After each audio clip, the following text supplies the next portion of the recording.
108 years. That is how long Hattie May walked this earth. She saw 2 world wars. She saw the invention of the automobile and the internet. But the most incredible thing she saw was the failure of modern medicine. For 50 years, doctors looked at Hattie's breakfast and told her she was killing herself. They looked at her fried eggs swimming in bacon grease, and they warned her, "Hattie, that is a heart attack on a plate. You need to eat egg whites. You need to lower your cholesterol." Well, here is the brutal reality. Every single doctor who gave Hattie that advice is dead. They followed the guidelines. They ate the dry toast in the margarine, and they expired. Hattie May stood at their funerals, alive, sharp, and strong, with a belly full of yolk. So how is this possible? How did she break all the rules and win the game? Because Hattie understood something that modern science is only admitting now. We have been fighting a war against the wrong enemy. We declared war on cholesterol, but we forgot a basic lesson in human anatomy. Your body is not a kitchen sink that gets clogged by grease. It is a complex machine that requires grease to function. Let's look at the most important organ you own, your brain. If you dehydrated your brain, if you took all the water out, do you know what is left? 60% fat. Your brain is essentially a lump of cholesterol. Every thought you have, every memory of your grandchildren, every command to your muscles travels down a nerve wire. And just like the electrical wires in your house, those nerves need insulation. If you strip the plastic insulation off a copper wire, it shorts out. The signal dies. In your body, that insulation is called myelin. And guess what myelin is made of? Cholesterol. When you starve yourself of dietary fat, when you throw away the egg yolk to be healthy, you are stripping the insulation from your own nervous system. You are drying out your brain. This is why we see an epidemic of memory loss and confusion in people over 70. It is not just aging, it is starvation. Hattie called the egg God's perfect package, and chemically, she was right. The yolk contains a nutrient called choline. Choline is the raw material for acetylcholine, the chemical that allows your brain to form memories. Without enough choline, the hard drive fails. You walk into a room and forget why you were there. You forget names. You feel slow. That is not Alzheimer's. That is your brain begging for a yolk. The doctors told you the yolk was the villain. They told you to eat the white. But the egg white is just structural protein. It has no magic. The vitamins, the minerals, the life force is all in the golden center. Hattie didn't know the molecular weight of choline, but she knew that when she ate her 2 eggs fried in butter, she felt sharp. She felt alive. She was fueling her engine with premium gasoline, while her doctors were running on fumes. But keeping the brain sharp is only half the battle.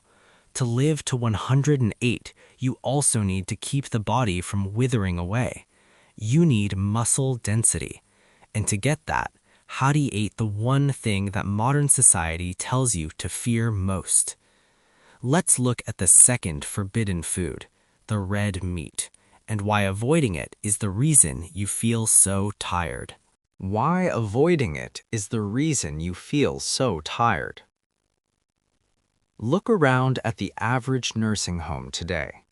What do you see? You see fragility.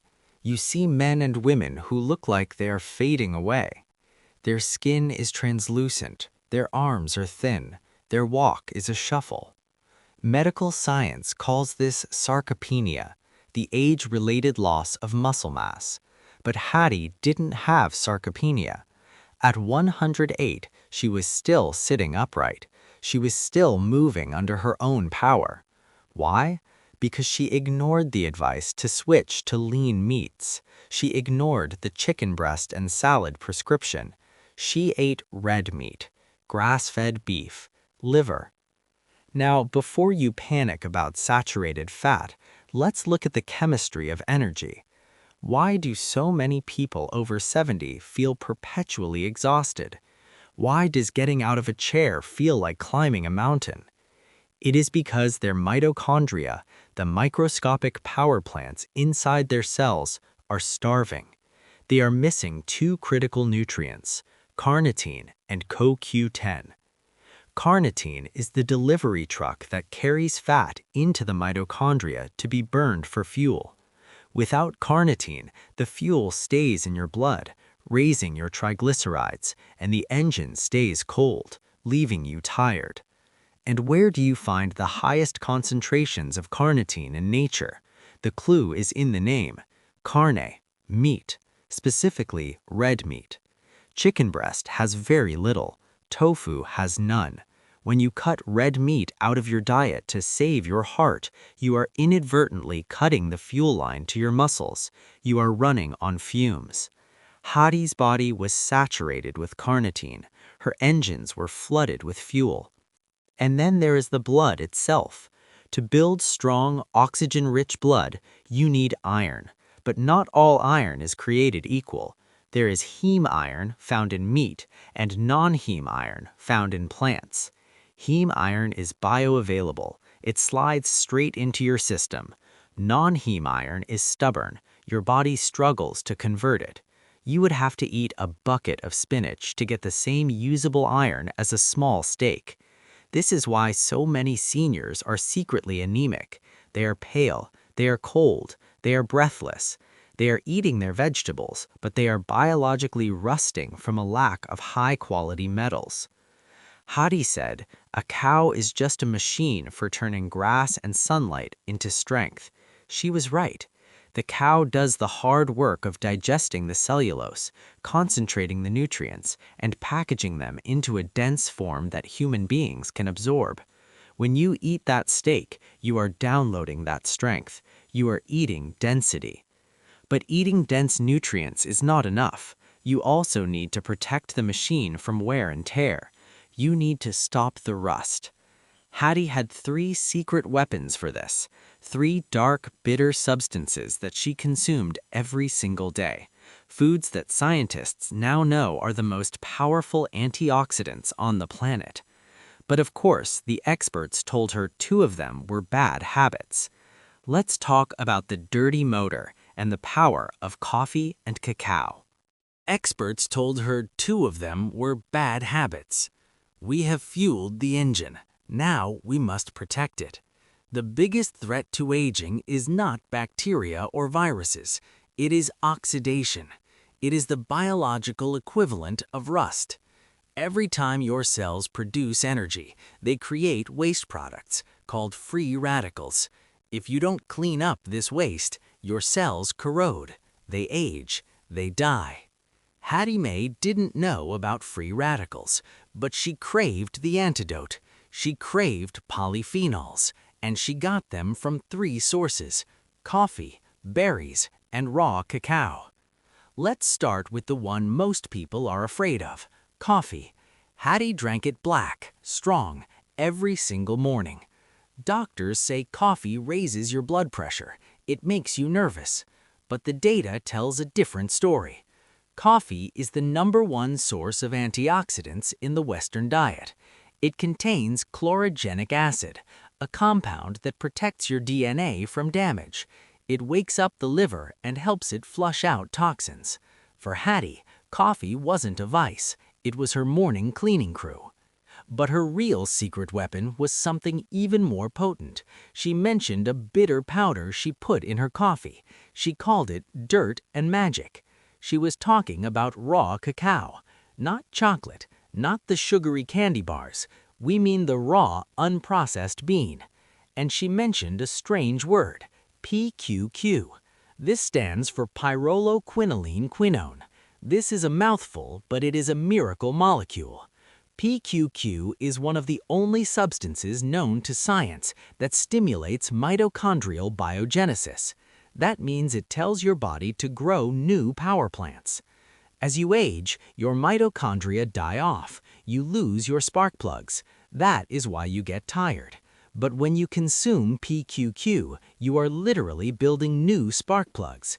Hattie was 108, but her cellular engine was running like a 60-year-old. She had more fire because she had more spark. And she paired this with berries, blueberries, blackberries. The darker, the better. Hattie said, the medicine is in the color. She was scientifically precise. The blue and purple pigments are anthocyanins. These compounds cross the blood-brain barrier and scrub the rust off your neurons. They reduce inflammation in the brain. So while her friends were losing their memories to plaque and tangled proteins, Hattie was washing her brain every day with berry juice. So here is the Hattie May formula so far. Fat for the brain, eggs, fuel for the muscle, meat, and a rust remover for the cells, coffee and cacao. But there is one final piece to the puzzle, the most important piece. Because you can eat the perfect diet, you can take all the supplements, but if you fail this last step, you will still die young. It is the silent killer that destroys your digestion and poisons your blood. And Hattie knew exactly how to defeat it. Let's talk about the gut garden and the deadly chemistry of worry. Poisoning your blood. The internal garden. Hattie didn't just feed the machine, she tended the soil. She ate what she called alive food. Sauerkraut, pickles, buttermilk. She didn't know about the microbiome. She didn't know that 70% of your immune system lives in your gut. But she knew that if she didn't eat these sour fermented foods, she felt weak. Modern science now confirms, a sterile gut is a dying gut. You need the bacteria. You need the probiotics. They are the workers that break down your food, produce vitamins, and regulate your mood. Without them, you are just a tube that cannot absorb nutrients. The final killer, cortisol. But here is the most shocking part of Hattie's protocol, and this is where most health nuts fail. You can eat the grass-fed steak, you can drink the raw cacao, you can take the vitamin K2, but if you are living in a state of chronic fear, anger, or bitterness, none of it matters. Hattie said, what's going to give you a heart attack is worrying about every little thing. Biologically, she is 100% correct. When you worry, when you hold a grudge, your body floods with cortisol. Cortisol is the anti-digestion hormone. It shuts down your stomach acid, it constricts your blood vessels, it eats your muscle mass. If you eat a perfect organic meal while you are angry, you absorb almost nothing. You turn that food into poison. Hattie's secret wasn't just the eggs, it was the laughter. It was the ability to sit on her porch, watch the sun go down, and let go of the day. That state of peace, that lack of stress, kept her cortisol low. And because her cortisol was low, her testosterone and growth hormone could stay high. She remained anabolic. She remained strong. The conclusion. So what is the lesson of Hattie May? It is that we have overcomplicated survival. We started counting calories and forgot to count nutrients. We started fearing the sun and the soil. We started trusting the chemical factory more than the farm.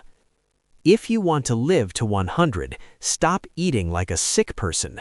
Stop eating the dry toast and the skinless chicken. Feed your brain with fat. Feed your muscles with meat. Scrub your cells with coffee and cacao. And most importantly, feed your soul with peace. The doctors who scolded Hattie are gone, but her wisdom is still here. The blueprint is simple. The question is, are you brave enough to follow it? Go make some eggs and enjoy them.